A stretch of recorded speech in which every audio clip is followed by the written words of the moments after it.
Hi, this is Rick Wasserman, Thor from Avengers Earth's Mightiest Heroes, and this is the Traversing the Stars podcast. Avengers, assemble! Hello, Mr. Wasserman. Thank you so much for coming to Traversing the Stars podcast. Thank you, Jeff. Good to be here. It's an absolute honor to speak with you, sir. You voice some of the best cartoons and movies that I've seen in a long time. Oh, neat. Oh, I love that. Great. So I always start off with a question of inspiration. So what inspired your love for acting and who are your earliest influences? Well, I've been doing this for a long, long time, it turns out. I think some of my inspirations, I'm a big fan of British comedy, British television comedy. So this is like The Young Ones and Blackadder and Monty Python. And this is the comedy that makes me laugh. My inspirations are like John Cleese and Rick Mayall. These are some of my favorites.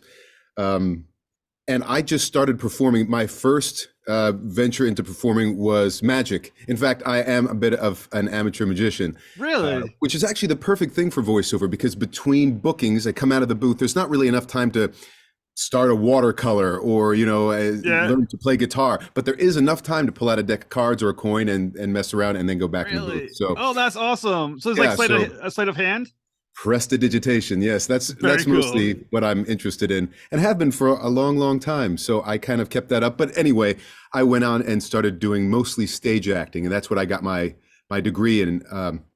Have an MFA, and then I left graduate school and I did a lot of regional theater, and then I was on Broadway in The Lion King for many years, and then I found myself in Los Angeles doing The Lion King, and voiceover just took off. So who did you play in The Lion King? So in Lion King, I played, not at the same time, but I have played Timon, Pumbaa, Zazu, and Scar. Very cool. Which I assume Scar is your favorite, or was it one of the others? Yeah. Everyone loves Scar's the my favorite. Everyone loves the villain. It was so much fun. And interestingly, historically, all of the people who have played Scar are much taller than I am. I'm 5'8", but all the Scars have been much, much bigger. Mine is a very kind of diminutive Scar. I'm more of a scratch than a scar, just this tiny little guy on stage. But boy, it was a lot of fun. So when you're playing a character that people, once again, Scar has been voiced by some famous people.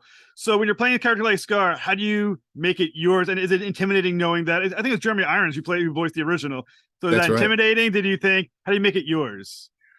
Well, that's a great question. And in terms of how Disney is interested in your performance, it's not like you have to sound like Jeremy Irons. They don't ask for that, but they don't want you to sound too dissimilar. Like you can't completely reinvent it yourself. So there's sort of an agreement there where I'm not going to do my Jeremy Irons impression, but I'm also not going to kind of recreate or create from the very beginning, from the ground up, a whole new character. And besides, I'm a guy who has a deep voice, and I can make it sound, scarier and more intimidating. And so I just leaned into that a little bit.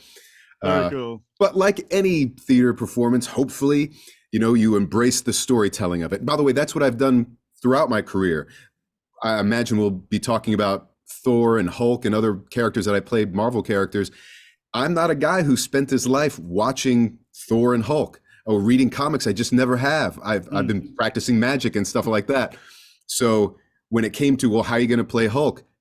I just started with what I knew. Here's a guy. Here's his situation. These are the circumstances that he's in. Here's who he is most in this scene. This is who he's talking to. Here's his objective, or what actors would call, what's my motivation. I figure out my motivation in this scene, and then what actions I need to play in order to achieve my objective.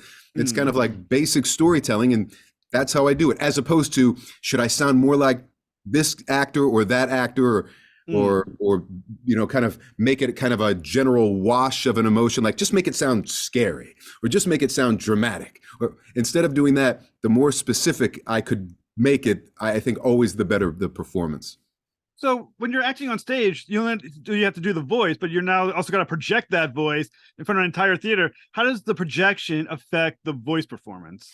That's a great question. And it is something you have to keep in mind. Luckily for shows like The Lion King, and they have a big, big audience, we're mic'd.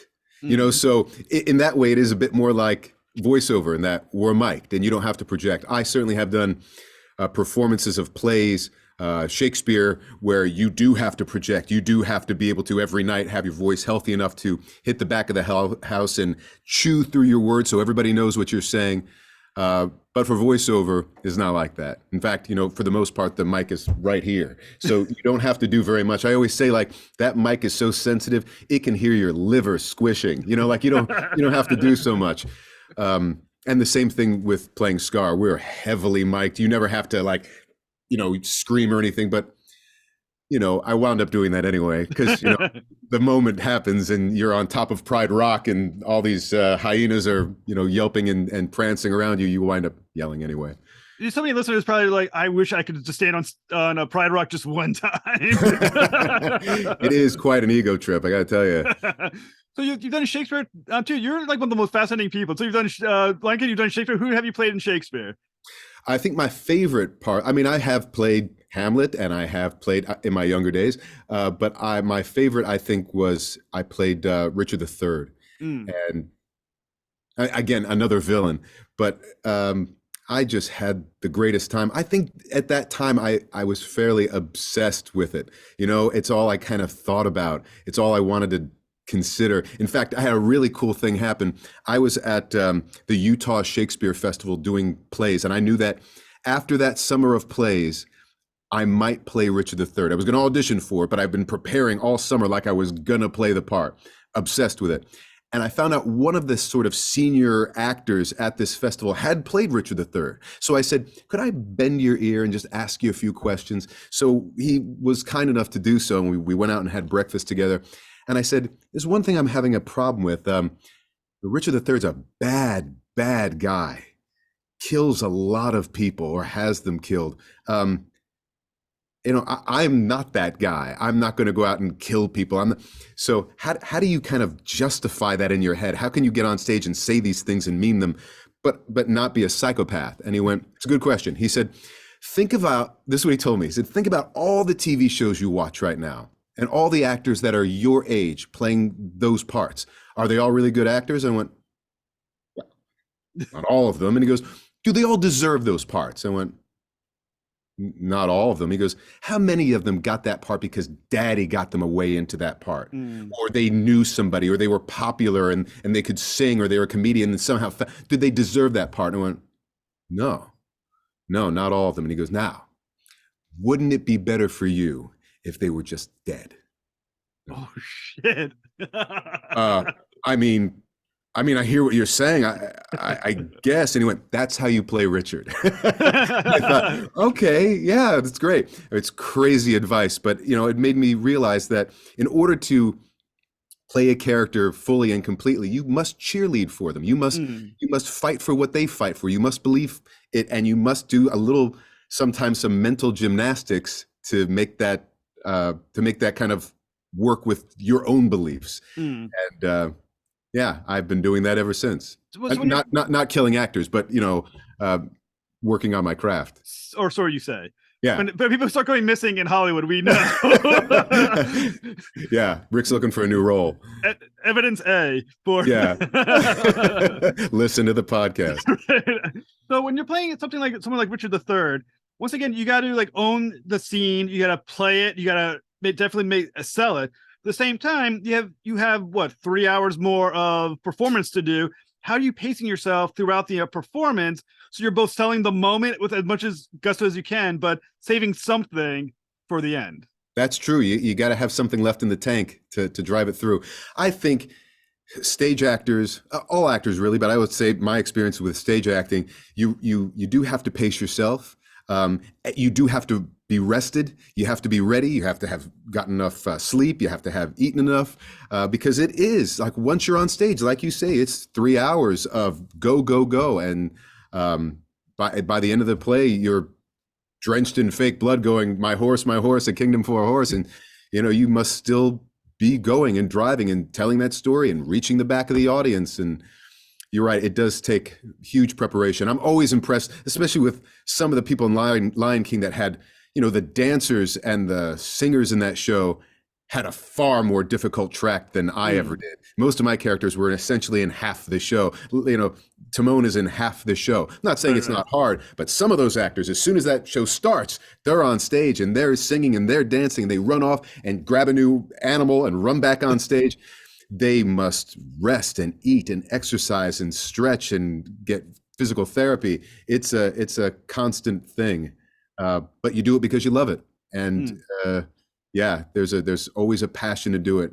And when you hear the audience and you hear kids, like, kids in that audience will never be the same after seeing that show. It will stay with them forever. And that's enough reason to get a little extra rest, so you can go out there and knock it out. You said you played both Timon and Pumbaa. So having played one, when you played the other one, are you thinking to yourself with the other one, I wouldn't have done it that way? You're like, is it tempting to be like, no, that's not how you should have been doing. Everybody has their kind of their version of it, the things that they do well. There are some things I do really well. Like, here's something. I'm not very good at throwing or catching. I can't play a sport at all, which is one of the reasons I went to theater, because I couldn't play a sport. And some of the more kind of dexterous things, like there's things where you have to like throw a fake fish from one puppet to another. Listen, this was not going to be a good day for me, knowing that that's something I have to, that's not my strong point, but I have other strengths, so I do my thing. And I just went into it every show knowing that they're going to do what they do best, I'm going to do what I do best, and hopefully we'll all tell a really good story together. So having done both as an actor on stage, voice actor, everything else, are the talents of voice acting different than the talents of live acting, maybe live or film acting? Let's go with that. There are different things to consider, but I would always say that storytelling is storytelling is storytelling. I have a story in my head. I want to communicate that story to someone else. Now, I could do it on stage. I could do it in point shoes. I could do it in front of a microphone singing, or I could do it in a booth doing voiceover. It's all sort of the same principles. But yes, of course, there are, as a dancer, you don't have to necessarily have as specific a control ability to manipulate your voice like you do with voiceover. So yeah, there are things that you can be better at and maybe have a proclivity toward one medium than another, but all sort of the same basic foundational tools: circumstance, partner, objective, action, obstacle. We deal with them no matter what avenue of the arts you're interested in. And it just turns out that my voice, like, I've sounded like this since I was like 15. I've just always sounded like this. And people my whole life have always said, do you do voiceover or do you do radio? And by the way, I coach too a lot. That's what I've been doing a lot for the last 10, 15 years. And a lot of my clients will say, people keep telling me my voice, they keep saying, hey, do you do voiceover? And so many people say that's not enough reason to do voiceover. But it's not a bad reason to do voiceover. If your voice is remarkable enough for someone to say, hey, that's an interesting voice you have, that's kind of a hint and a half for your butt to go out and give it a try. So yeah, people have always said that about my voice. So at some point I thought, I'll likely wind up doing something with my voice. And I did. So when you're actually doing your voice acting, assuming you're in the studio, how much of it is concentration on making sure the voice and the character is the right voice, and how much are you acting with your whole body because you just can't help yourself?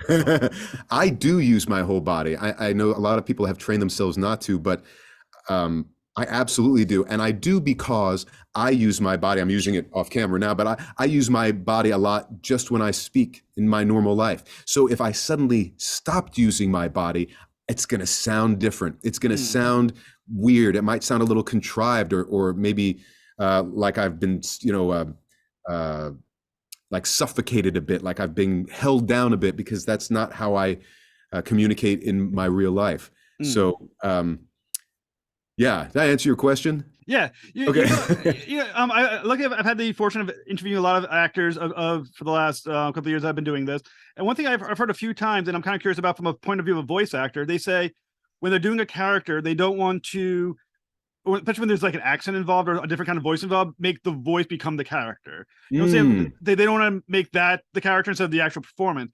So when you're a voice actor, which is your voice, how do you not make the voice the character? Wow, I love that. I mean, that's such an interesting idea, and I agree with that. so many times you'll find voice actors. By the way, I don't include myself among this group, but they have these unbelievable instruments. Like their voices are magnificent. It's like having like a like a Stradivarius violin. It's just like this perfect thing of art. But what matters too is how you play it.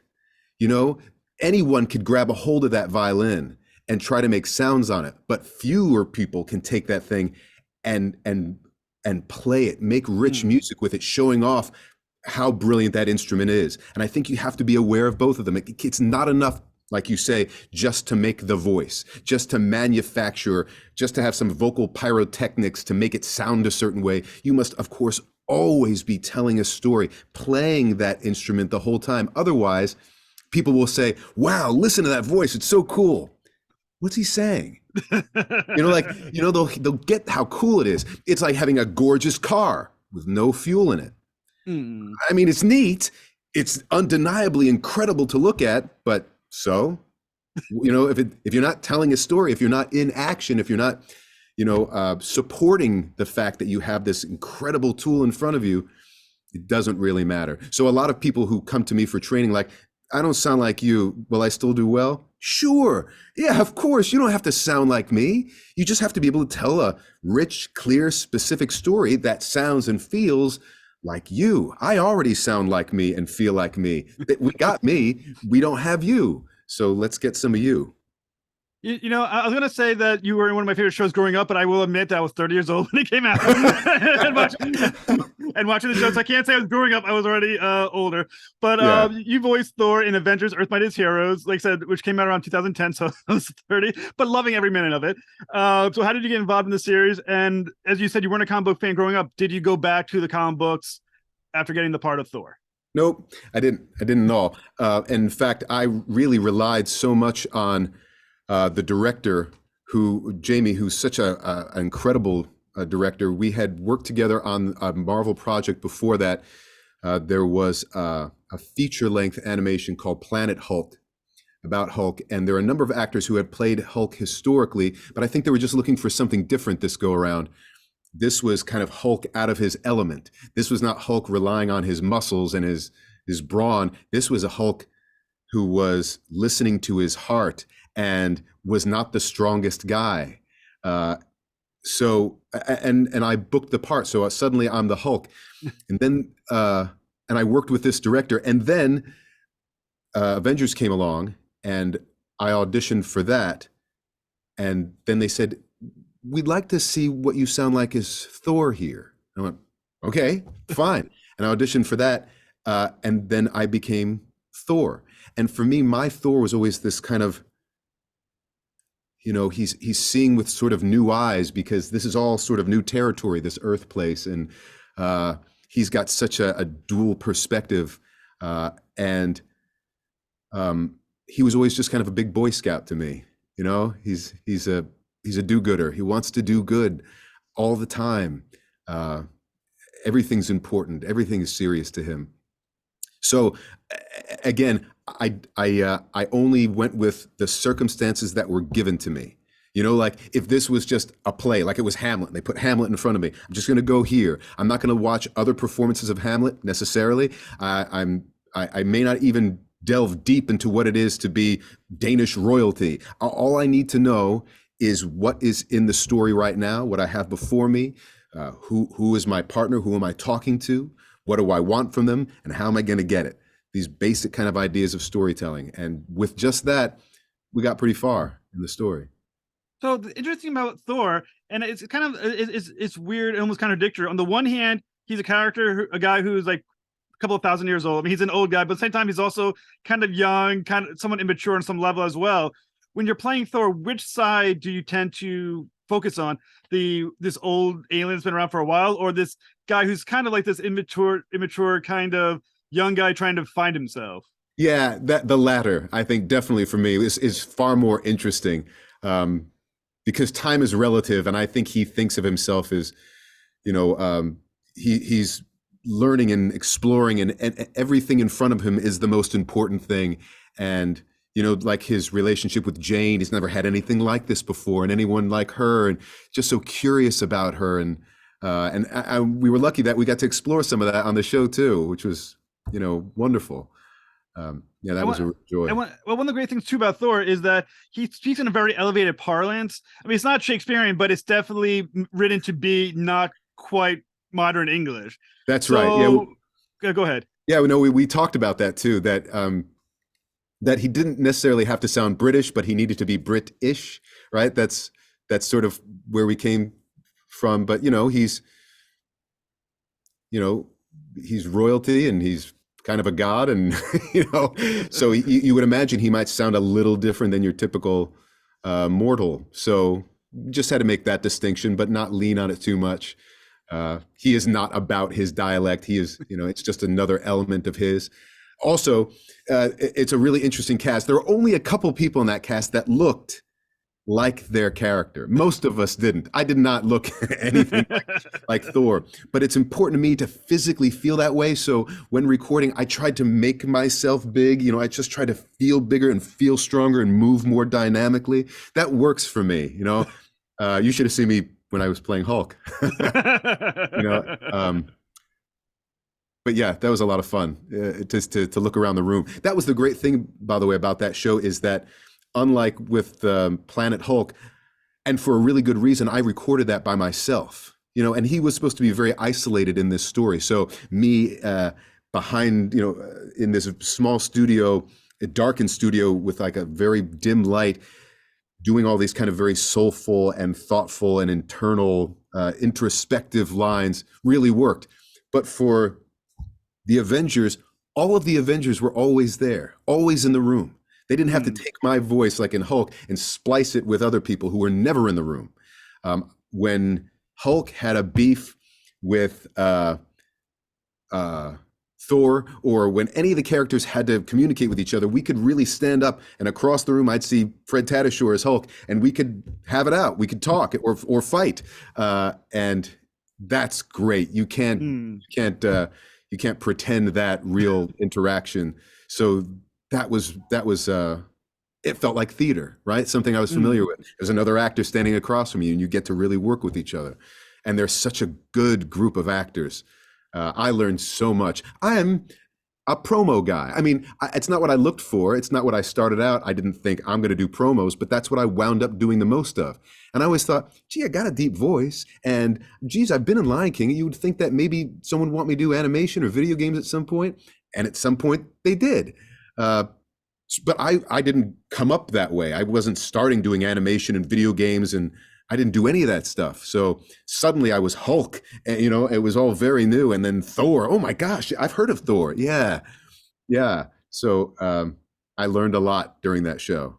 How fun was it to do those? Because he had so many cool hero lines. Have at thee, you know, like that. I mean, how fun is it to just like go for those hero lines? It's as fun as you would imagine. You know, like I did get to say Smash as Hulk, and I did get to say Avengers Assemble. Like, come on, that's awesome. Who doesn't want to say that? Although I will have to say, bucket list moment that I missed. I was in a Scooby-Doo episode as the villain, and I didn't get to say I would have gotten away with it if it hadn't been for those meddling. Oh, it crushed me. It was horrible. No one got to say it in that episode. It was wow. Yeah. Now you got to do Scooby-Doo now and try to get that back. You know, listen, if anyone from Scooby-Doo is watching this, please just one line. Let me. Now the thing with actors, you know, we all have egos. Now, when you're in a studio, you got all these guys playing the superhero. You know, you got your Iron Man guy, actor, Captain America, Hulk. Is it tempting to try to like out hero them and like be bigger than they are in their moment? Hell yeah. But really, I mean, it's all in good fun. But yes, there was a lot of that. You know, sometimes when guys with deep voices get near each other, they kind of have that deep voice contest, you know, where let's see how deep you can get, and your voice gets, and everyone starts doing that sort of thing, which is fun. And Thor had these great sort of like monosyllabic kind of retorts, like nay, like that's all he'd say. So instead of some giant diatribe about how he was not going to do something, he'd just go nay, and I'd get laughed at for that. That's all I had to contribute. Nay. Good enough for me. But you also have I think the chemistry between you and the guy, I can't remember the name of the actor who played the Hulk. Fred Tatasciore. For Tedashore, they had such good chemistry on the show as characters. How fun was it to play against each other? Because they were the best, I think, combination of characters. They always were either, they had like some sort of respect, but they did want to bash each other to prove each other at any given moment. Yeah, they were. They're like perfect brothers. They Right. just wanted to eat each other, and they loved each other. And Fred's, one of the greatest. Fred has this incredible range. Fred has played everything, and most notably, I think, the Hulk. He's played the Hulk the most, I think. And I just adore the guy, and I've learned tons from the guy. And that is a guy who puts in the work, man. I mean, he gets in there and sweats, and when you hear those roars and those screams, that's just Fred doing it.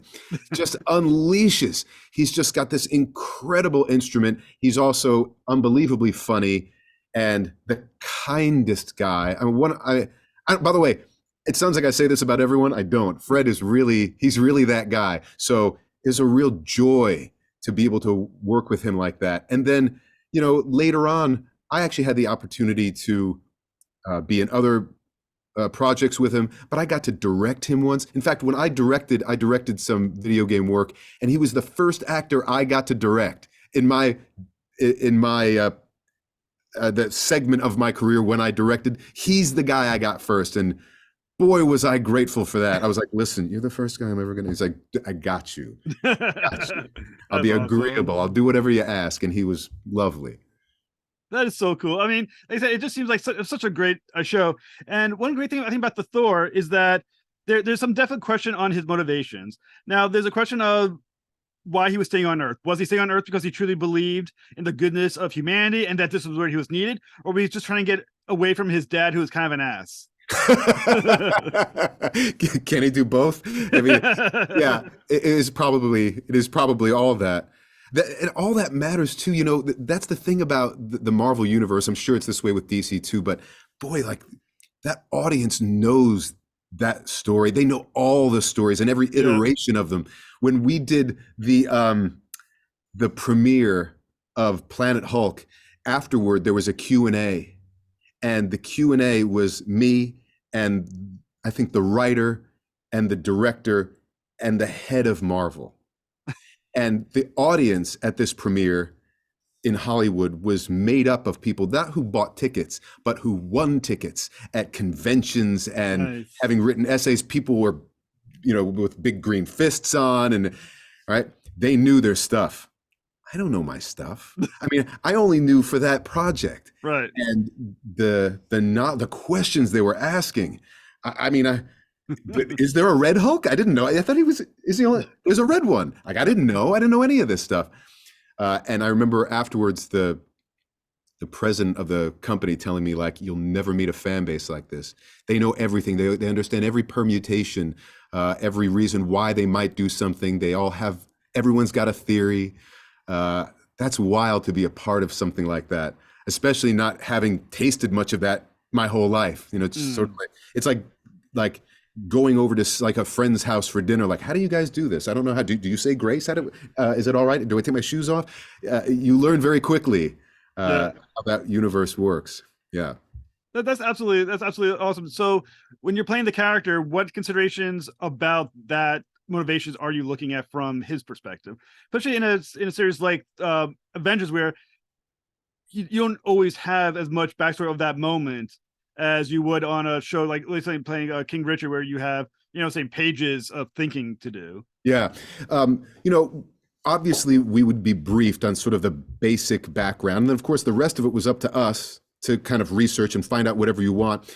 But again, sort of in the moment, it's sort of like during the performance is kind of like going for a drive. It's like while you're driving, there's only so many things you can concentrate on.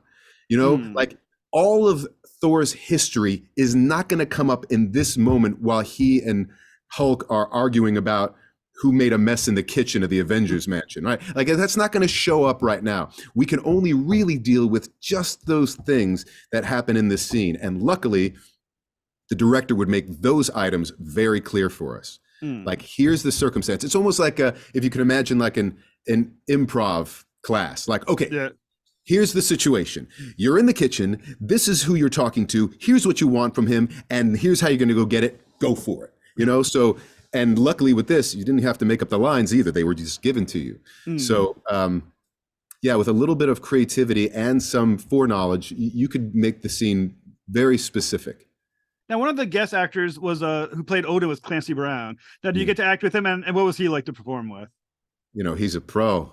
I mean, he's like an OG. He knows just what to do. And again, he's very kind and thoughtful, and he'll talk to you. You know, like a lot of these people that have been doing this for 1,000 years, they'll walk in, they'll do their stuff and go. Why? Because they're doing 30 more of these today, and they don't have time to, you know, involve themselves in everyone's lives. I'm sure if they had time, they would. But you know, it's a gig. It's like a gig like yesterday's gig and the 10 more gigs they'll have today.